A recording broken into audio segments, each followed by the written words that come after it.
الحمد لله رب العالمين والعاقبة للمتقين والصلاة والسلام على سيد الأنبياء والمرسلين نبينا محمد وعلى آله وأصحابه أجمعين. أعوذ بالله السميع العليم من الشيطان الرجيم. بسم الله الرحمن الرحيم. وَإِذْ أَخَذْنَا مِيثَاقَكُمْ لَا تَسْفِكُونَ دِمَاءَكُمْ وَلَا تُخْرِجُونَ أَنفُسَكُمْ مِنْ دِيَارِكُمْ ثُمَّ أَقْرَرْتُمْ وَأَنْتُمْ تَشْهَدُونَ. سورة البقرہ آیت نمبر 84. وَإِذْ أَخَذْنَا، اور جب ہم نے لیا، میثاقکم، تم سے پختہ عہد، پختہ وعدہ، لا تسفکون، کہ نہ تم بہاؤ گے، دماءکم، اپنے خونوں کو، ولا تخرجون، اور نہ تم نکالو گے، انفسکم، اپنے آپ کو، من دیارکم، اپنے گھروں سے، ثم اقررتم، پھر تم نے اقرار کیا، وانتم تشہدون، اور تم گواہ ہو۔ اس آیت میں اللہ رب العالمین نے بنو اسرائیل سے جو عہد لیا تھا اس کا ذکر کیا ہے۔ اس سے پہلی والی آیت نمبر 83 میں بھی اللہ تعالیٰ نے اس میثاق کا، اس عہد و پیمان کا ذکر کیا جو بنو اسرائیل سے اللہ تعالیٰ نے لیا تھا، وعدہ لیا تھا کہ تم نے یہ کام کرنے ہیں۔ ان میں یہ تھا کہ لا تعبدون الا اللہ، اللہ کے علاوہ کسی کی عبادت نہیں کرنی، والدین کے ساتھ احسان کرنا ہے، قریبی رشتہ داروں کا، یتیموں کا، مساکین کا خیال رکھنا ہے، لوگوں کے ساتھ اچھی بات کرنی ہے، نمازوں کو قائم کرنا ہے، زکوٰۃ ادا کرنی ہے۔ اور پھر اللہ نے فرمایا ثم تولیتم الا قلیلا منکم، لیکن تم نے اس وعدے کو توڑ ڈالا، اس کی پاسداری نہیں کی، تم پھر گئے مگر تھوڑے تم میں سے، اور تم اعراض کرنے والے ہو۔ اب آیت نمبر 84 میں اللہ نے مزید جو عہد و پیمان کیے تھے اس کا ذکر کیا کہ یاد رکھو ہم نے تم سے یہ وعدہ بھی کیا تھا کہ تم نے اپنے بھائیوں کا خون نہیں کرنا اور ان کو ان کے گھروں سے نکالنا نہیں ہے، اور تم نے اس چیز کا اقرار بھی کیا تھا اور تم اس پر گواہ ہو۔ پھر کیا ہوا؟ ثم انتم هؤلاء تقتلون انفسكم وتخرجون فريقا منكم من ديارهم تظاهرون عليهم بالإثم والعدوان وإن يأتوكم أسارى تفادوهم وهو محرم عليكم إخراجهم، ثم پھر انتم، تم، ہؤلاء، وہی ہو، تقتلون انفسکم، کہ تم قتل کرتے تھے اپنے آپ کو، اپنی جانوں کو، وتخرجون فریقا منکم، اور نکالتا تھا ایک گروہ تم میں سے، من دیارہم، ان کو ان کے گھروں میں سے، وتخرجون، اور تم نکالتا تھا فریقا، ایک گروہ، منکم، تم میں سے، من دیارہم، ان کو ان کے گھروں سے، تظاہرون، تم چڑھائی کرتے تھے، علیہم، ان پر، بالاثم والعدوان، گناہ اور زیادتی کے ساتھ، وَإِن يَأْتُوكُمْ أُسَارَى، اور اگر وہ تمہارے پاس قیدی ہو کر آ جائیں، اگر وہ آ جائیں تمہارے پاس قیدی ہو کر، تُفَادُوهُمْ، تو تم فدیہ دیتے تھے ان کا، وَهُوَ مُحَرَّمٌ عَلَيْكُمْ، حالانکہ حرام کر دیا گیا تھا تم پر، اخراجہم، ان کا نکالنا۔ تو اللہ نے ان سے یہ وعدہ کیا تھا کہ تم نے 4 قسم کے وعدے تھے۔ ایک یہ تھا کہ تم نے خون خرابہ نہیں کرنا، اپنے بھائیوں کا خون نہیں بہانا، ان کو قتل نہیں کرنا، اور دوسرا کیا تھا؟ ان کو ان کے گھروں سے نہیں نکالنا، اور تیسرا یہ تھا کہ تم نے ان پر چڑھائی نہیں کرنی، تم نے ان پر چڑھائی نہیں کرنی، ظلم و زیادتی نہیں کرنی، اور چوتھا یہ تھا کہ اگر وہ گرفتار ہو جائیں تو تم نے فدیہ دے کر ان کو چھڑا لینا۔ تو اب یہ بنو اسرائیل کیا کرتے تھے؟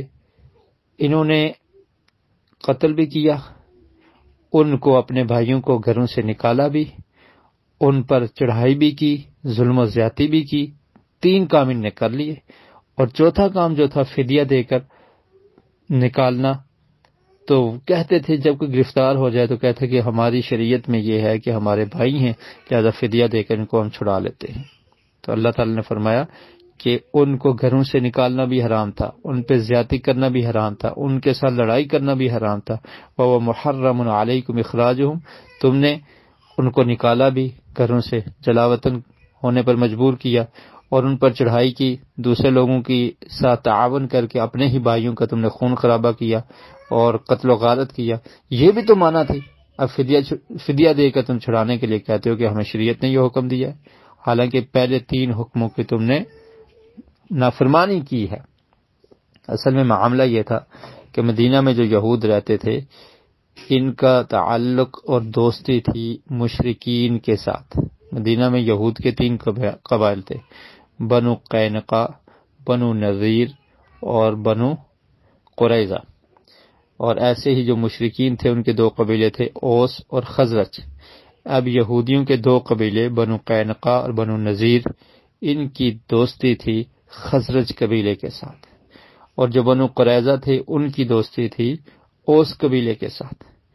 اب مشرکین کے ساتھ ان کی دوستیاں تھیں، یہ حلیف تھے ایک دوسرے کے، اور اوس اور خزرج جو مشرکین کے 2 قبیلے تھے ان کی آپس میں جنگیں رہتی تھی۔ تو جب ان کی آپس میں لڑائیاں ہوتی تو یہ یہودی اپنے اپنے دوست قبیلے کا ساتھ دیتے، اور جو ان کے مخالف ہوتا، یعنی اوس قبیلے میں جو یہودی شریک ہوتے تو خزرج قبیلے میں جو یہودی شریک ہیں تو یہ ان کو قتل کرتے، ایک دوسرے کے ساتھ لڑائیاں ہوتی، اور پھر ان کا مال بھی ہڑپ کر لیتے، ان پر چڑھائی بھی کرتے۔ تو جب یہ گرفتار ہو کر آ جاتے مغلوب قبیلے میں، گرفتار ہو کے یہودی بھی آئے تھے، جو غالب ہوتے تھے تو وہ کہتے ہمیں شریعت نے یہ حکم دیا ہے کہ اپنے بھائیوں کو فدیہ دے کر چھڑانا ہے، تو لہٰذا ہم ان گرفتار شدہ اشخاص کو فدیہ دے کر چھڑا لیتے ہیں۔ تو پہلے 3 حکموں کو ان نے نہیں مانا، قتل بھی کیا، اس کے بعد ان کو گھروں سے بھی نکالا، ان پہ ظلم و زیادتی بھی کی، اور پھر جب فدیہ دینے کی باری آئی تو کہتے ہیں ہم فدیہ دے کر ان کو چھڑا رہے ہیں۔ تو اللہ تعالیٰ نے فرمایا افتؤمنون ببعض الکتاب وتکفرون ببعض، تو کیا تم ایمان لاتے ہو کتاب کے بعض حصے کے ساتھ، وتکفرون ببعض، اور تم کفر کرتے ہو بعض کے ساتھ، یعنی جو تمہیں دل میں آتا ہے وہ مان لیتے ہو اور جو تمہیں پسند نہیں ہے تو اس کا کفر کرتے ہو۔ اب 3 حکموں کو تم نے ان کا کفر کیا، اس کو نہیں مانا، اور صرف ایک حکم کو مان رہے ہو کہ ہم فدیہ دے کر چھڑا رہے ہیں، تو ایسے لوگ ان کی سزا کیا ہے؟ فما جزاء من يفعل ذلك منكم، اور نہیں ہے بدلہ، فما جزاء، اور نہیں ہے بدلہ، من یفعل، جو کرے گا، ذالک، یہ، منکم، تم میں سے، الا، مگر، خزی، رسوائی ہے اس کے لیے، فی الحیات الدنیا، دنیا کی زندگی میں، ویوم القیامت، اور قیامت کے دن، یردون، وہ لوٹائے جائیں گے، الی اشد العذاب، شدید ترین عذاب کی طرف، وما اللہ بغافل، اور نہیں ہے اللہ غافل، عما تعملون، جو تم عمل کرتے ہو۔ تو کتاب کے بعض حصے کو ماننا اور بعض کا کفر کر دینا، ایسے لوگ فرمایا جو بھی یہ کرے گا اس کے لیے دنیا میں بھی رسوائی ہے اور قیامت کے دن کے لیے شدید ترین عذاب ہے۔ تو اس میں ہمارے لیے بھی یہ سبق ہے کہ مسلمان آپس میں بھائی کی مانند ہوتے ہیں، مسلمان کا خون حرام ہے، ایک مسلمان دوسرے کو قتل نہیں کر سکتا، ایک مسلمان دوسرے مسلمان پر ظلم و زیادتی نہیں کر سکتا، ایک مسلمان دوسرے مسلمان کو اس کے گھر سے نکلنے پر مجبور نہیں کرے گا، جلا وطن نہیں کرے گا، اور اس کی حمایت کرے گا، اس کی مدد کرے گا، اور دوسرے لوگ جو کافر ہیں ان کے ساتھ مل کر اپنے بھائیوں کے خلاف لڑائی کرنا یہ درست نہیں ہے۔ اللہ کے رسول صلی اللہ علیہ وسلم نے ارشاد فرمایا کہ مومنین آپس میں محبت کرتے ہوئے، شفقت کرتے ہوئے ایک جسم کی مانند ہیں، اگر جسم کے ایک عضو کو تکلیف ہوتی ہے تو پورے کے پورے جسم میں بخار اور تکلیف وہ محسوس ہوتی ہے۔ تو اسی طرح ان کو بھی یہ کہا گیا تھا کہ تم اہل کتاب آپس میں ایک جسم کی مانند ہو، تو انہوں نے کیا کیا؟ دوسروں کے ساتھ مل کر اپنے بھائیوں کے خلاف لڑائیاں کی۔ تو جو ایسے کرتے ہیں تو اللہ تعالی نے فرمایا کہ کتاب کے بعض حصے کو تم مانتے ہو اور بعض کا انکار کر دیتے ہو، تمہارے لیے دنیا میں بھی رسوائی اور قیامت کے دن شدید ترین عذاب ہے۔ تو یہ بھی معلوم ہوتا ہے کہ جو کتاب اللہ نے جو وحی اتاری ہے، ان کی طرف کتاب تورات تھی، ہماری طرف قرآن مجید ہے، اس کو پورا ماننا ہے، یہ نہیں کہ جو اپنی من پسند بات ہو وہ مان لی جائے اور جب پسند نہ ہو اس کو چھوڑ دیا جائے، تو ایسے لوگوں کے لیے رسوائی ہوتی ہے اور آخرت میں بھی بڑا دردناک عذاب ہے۔ اولئک الذین اشتروا الحیاة الدنیا بالآخرہ فلا یخفف عنہم العذاب ولا هم ینصرون. یہی وہ لوگ ہیں جنہوں نے خرید لیا دنیا کی زندگی کو، الحیات الدنیا، دنیا کی زندگی کو، بالآخرت، آخرت کے بدلے، فلا یخفف عنہم العذاب، تو نہیں کم کیا جائے گا ان سے عذاب، ولا هم ینصرون، اور نہ ہی ان کی مدد کی جائے گی. وَلَقَدْ آتَيْنَا مُوسَى الْكِتَابَ وَقَفَّيْنَا مِن بَعْدِهِ بِالرُّسُلِ، اور یقیناً ہم نے عطا کی موسیٰ علیہ السلام کو الکتاب، کتاب، وقفینا، اور پے در پے بھیجے ایک کے بعد دوسرے، من بعدہ، آپ کے بعد، یعنی موسیٰ علیہ السلام کے بعد، بالرسل، رسول، رسول کی جمع کیا ہے؟ رسل. تو اور بھی رسول موسیٰ علیہ السلام کے بعد پے در پے ہم نے بھیجے. وآتینا عیسی ابن مریم، اور عطا کیا ہم نے عیسیٰ ابن مریم کو، جو مریم علیہ السلام کے بیٹے ہیں، البینات، واضح نشانیاں، اس سے مراد کیا ہیں؟ معجزات. وَأَيَّدْنَاهُ، اور ہم نے ان کی مدد کی، بروح القدس، روح القدس کے ساتھ. روح القدس جبریل علیہ السلام کا لقب ہے.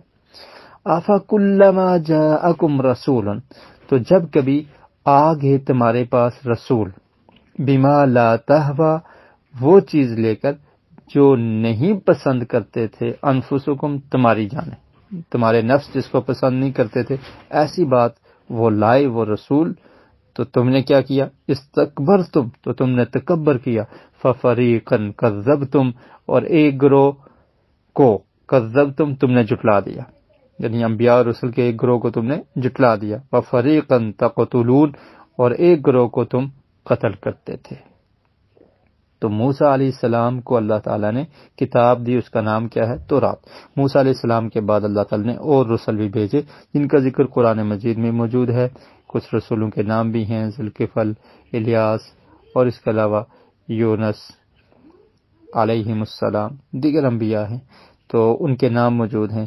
یوشع بن نون علیہ السلام، ان کا نام احادیث میں موجود ہے. تو انبیاء کا سلسلہ یہ چلتا رہا. اور عیسیٰ بن مریم علیہ السلام کا نام بھی موجود ہے قرآن مجید میں. ان کو بھی موسیٰ علیہ السلام کے بعد اللہ تعالیٰ نے بنو اسرائیل کی طرف بھیجا.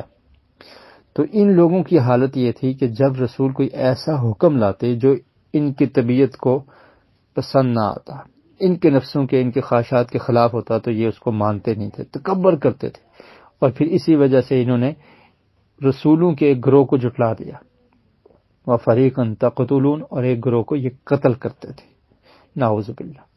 وَقَالُوا قُلُوبُنَا غُلْفٌ، اور انہوں نے کہا، قلوبنا، ہمارے دل، غلف، پردے میں ہیں.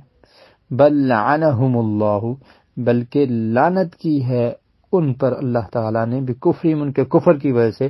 فقلیلا ما یؤمنون، تو تھوڑے ہیں جو ایمان لاتے ہیں. تو وہ یہ کہنے لگے کہ ہمیں جو دعوت دی جا رہی ہے ہم اس کو نہیں سنتے، یہ ہمارے دل جو ہے نا پہلے سے فل ہیں، بھرے ہوئے ہیں. جو باتیں آپ ہمیں بتا رہے ہیں، جو دعوت آپ ہمیں دے رہے ہیں، ہم اس کو نہیں سننے والے، ہمارے دلوں پر غلاف چڑھ چکے ہیں. تو اللہ تعالی نے فرمایا، بل لعنہم اللہ بکفرہم، کہ اللہ تعالی نے لعنت کی ہے تم پر، تمہارے کفر اور انکار کی وجہ سے، اس لیے تمہارے دل پر یہ حق اثر ہی نہیں کرتا. اور پھر فرمایا فقلیلا ما یؤمنون، کچھ ایسے ہیں جو ایمان لے آئے. یعنی یہود یہ جانتے تھے کہ نبی کریم صلی اللہ علیہ وسلم سچے رسول ہیں، آپ پر نازل ہونے والی کتاب سچی اور حق ہے، لیکن جاننے کے باوجود یہ سننے کے لیے تیار نہیں تھے، اور کہتے ہمارے دل تو پہلے سے فل ہیں، بھرے ہوئے ہیں، ہمیں آپ کی باتیں نہیں سمجھ آنے والی. تو اللہ تعالیٰ نے فرمایا کہ ان پر ان کے کفر اور انکار کی وجہ سے لعنت ہوئی ہے، اس لیے یہ ہدایت کو قبول کرنے والے نہیں. تھوڑے ایسے ہیں جو ایمان لے آئے، جیسے عبداللہ بن سلام رضی اللہ تعالیٰ عنہ یہود میں سے تھے، اور اسی طرح اور بشر بن معرور رضی اللہ تعالیٰ عنہ، یہ خیر اوس اور خزرج قبیلے سے تھے. تو بہرحال یہود میں سے بھی کچھ ایمان لائے تھے. وَلَمَّا جَاءَهُمْ كِتَابٌ مِّنْ عِندِ اللَّهِ مُصَدِّقٌ لِّمَا مَعَهُمْ، اور جب آ گئی ان کے پاس کتاب، من عند اللہ، اللہ کی طرف سے، مصدق لما، تصدیق کرنے والی ہے اس چیز کی، ما وہ معہم جو ان کے پاس، وَكَانُوا اور وہ تھے من قبل اس سے پہلے یستفتحون فتح طلب کرتے علی الذین کفروا ان لوگوں پر جنہوں نے کفر کیا، فلما جاءہم ما عرفوا تو جب آ گیا ان کے پاس ما عرفوا جس کو انہوں نے پہچان لیا، کفروا بہ تو انہوں نے انکار کر دیا، اس کا کفر کیا، فلعنت اللہ علی الکافرین تو لعنت ہو اللہ کی علی الکافرین کافروں پر۔ تو جب ان کے پاس کتاب آ گئی اللہ کی طرف سے، کتاب سے مراد کیا ہے؟ قرآن مجید، مصدق لما معہم تصدیق کرنے والی ہے جو ان کے پاس تورات تھی اس کی تصدیق کرنے والی کتاب ہے، کیونکہ قرآن مجید میں ذکر ہے کہ موسیٰ علیہ السلام پر ایک کتاب اتری تھی جس کو تورات کہا جاتا ہے۔ ابھی پچھلی آیات میں آپ نے پڑھا وَلَقَدْ آتَيْنَا مُوسَى الْكِتَابَ، ہم نے موسیٰ علیہ السلام کو کتاب دی، تو یہ قرآن اس کی تصدیق کرنے والا ہے۔ وَكَانُوا مِن قَبْلُ يَسْتَفْتِحُونَ عَلَى الَّذِينَ كَفَرُوا، اور حالت یہ تھی کہ یہ لوگ نبی کریم صلی اللہ علیہ وسلم کی آمد سے قبل دعا کیا کرتے تھے، اور مشرکین کو، اوس اور خزرج کے جو قبائل تھے ان کو کہا کرتے تھے کہ ایک نبی آنے والے ہیں، وہ آئیں گے، ہماری کتاب میں ان کے بارے میں موجود ہے، تو وہ آئیں گے، ان کے ساتھ مل کر ہم تمہارا مقابلہ کریں گے اور ہمیں اللہ تعالیٰ فتح دے گا۔ اور اللہ سے دعا کرتے تھے کہ اللہ تعالیٰ ان نبی کو بھیج دے تاکہ ہم فاتح بن جائیں اور یہ لوگ مغلوب ہو جائیں۔ اور پھر کیا ہوا؟ جب نبی کریم صلی اللہ علیہ وسلم کی آمد ہوگی، آپ آگے، تو انہی یہودیوں نے جو جانتے تھے، جاننے کے باوجود انکار کر دیا، حسد کی وجہ سے کہ یہ نبی عرب میں آئے ہیں، یہ ہمارے قبیلے سے نہیں ہیں، چونکہ بنو اسرائیل میں انبیاء کا سلسلہ چل رہا تھا، آقا علیہ الصلوۃ والسلام بنو ہاشم سے تھے، عرب میں سے تھے، اور بنو اسرائیل میں سے نہیں تھے، تو اس لیے انہوں نے حسد کی وجہ سے، بغض کی وجہ سے انکار کر دیا۔ تو اللہ تعالیٰ فرماتے ہیں فَلَمَّا جَاءَهُم مَّا عَرَفُوا جب وہ آگے اور انہوں نے پہچان لیا، پہچاننے کے بعد بھی انہیں انکار کر دیا، تو ایسے کافروں پر اللہ کی لعنت ہو جو حق کو پہچاننے کے باوجود قبول نہیں کرتے۔ بئس ما اشتروا به انفسهم، فرمایا برا ہے جو انہوں نے، بئس ما اشتروا به انفسهم کہ انہوں نے بیچ ڈالا اپنی جانوں کو، برا ہے کہ جو بیچا ہے جس کے بدلے انہیں اپنی جانوں کو، یعنی کفر کو اختیار کیا، ہدایت کو چھوڑ دیا، گویا کہ انہیں اپنی جانوں کو بیچ ڈالا ہے، کس کے بدلے میں؟ کفر کے بدلے میں۔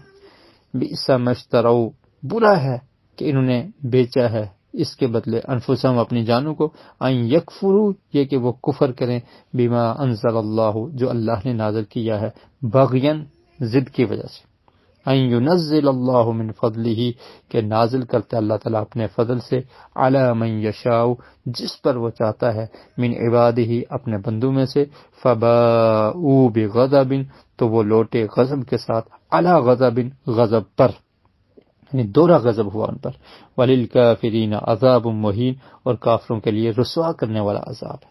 تو اللہ تعالیٰ فرماتے ہیں کہ انہوں نے حق کو جاننے کے باوجود انکار کر دیا، تو یہ انہوں نے برا سودا کیا ہے کہ اپنی جانوں کو بیچ ڈالا ہے کفر خرید کے، تو اب ان کی جانیں جہنم کا ایندھن بنیں گی۔ اور یہ انہوں نے کیا کیوں؟ کہ اللہ تعالیٰ نے نازل کیا ہے جو تو وہ ہم پر نازل نہیں ہوا، بلکہ محمد رسول اللہ صلی اللہ علیہ وسلم پر یہ نازل ہوا، اور یہ وحی ان کی طرف آئی، تو ہم ماننے کے لیے تیار نہیں۔ اللہ تعالیٰ فرماتے ہیں یہ تو اللہ کی مرضی ہے، تم کیوں ضد کرتے ہو؟ ان ینزل اللہ من فضلہ علی من یشاء یہ اللہ کا فضل ہے، اللہ تعالیٰ جس کو چاہیں عطا کر دیں اپنے بندوں میں سے، تو ان کے اس انکار اور کفر کی وجہ سے ان پر اللہ کا غضب ہوا، فباؤوا بغضب علی غضب، اس لیے ان کو المغضوب علیہم کہا جاتا ہے کہ ان پر اللہ کا غضب ہے۔ ہم دعا کرتے ہیں نا سورۃ الفاتحہ میں کہ اللہ تعالیٰ ہمیں سیدھا راستہ دکھا دے، ان لوگوں کے راستے سے بچا جن پر تیرا غضب ہوا۔ دعا تو یہ کرتے ہیں، لیکن طور طریقہ اور چال چلن اور پھر ان کے بنائے ہوئے قوانین ان کو ماننے کے لیے ہم تیار ہو جاتے ہیں۔ تو فرمایا فباؤوا بغضب علی غضب، غضب در غضب ان پر ہوا، وللکافرین عذاب مہین اور ایسے کافروں کے لیے رسوا کرنے والا عذاب ہے۔ تو یہ تھا آج کا سبق، اختصار کے ساتھ میں نے آپ کے سامنے اس کی ریویژن کر دی ہے اور یہ پیش کیا ہے تاکہ آپ لوگ اس کو دہرا لیں اور یاد کر لیں۔ ہماری جو ریکارڈنگ کلاس میں ہوتی ہے وہ نہیں ہو سکی تھی، تو اس لیے یہ آڈیو کی صورت میں ابھی میں نے اختصار کے ساتھ ریکارڈنگ کر کے آپ کو بھیجی ہے۔ اللہ تعالی ہمیں قرآن مجید کو پڑھنے کی، سمجھنے کی اور اس پر عمل کرنے کی توفیق نصیب فرمائے۔